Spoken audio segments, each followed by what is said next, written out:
มาเก็บได้แม่แหละบ่ได้กินขนมแล้วฮะ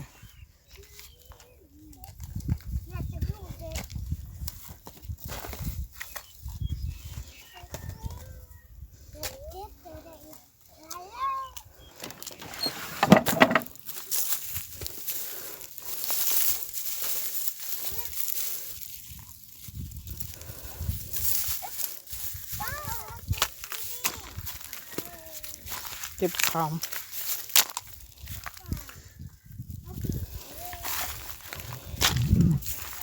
เก็บมาเก็บไป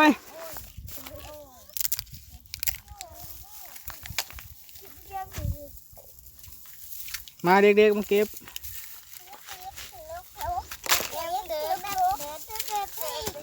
จะสปีดและปีดก็เลยของผ่าถิ่น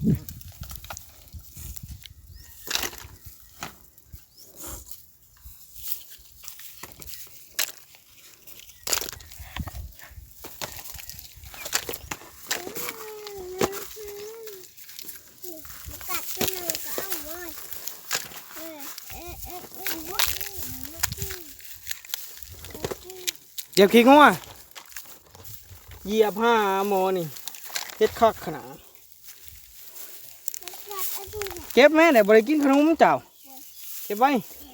เอาไปกกตัวนึงเอารถไปตั้งอยู่เลย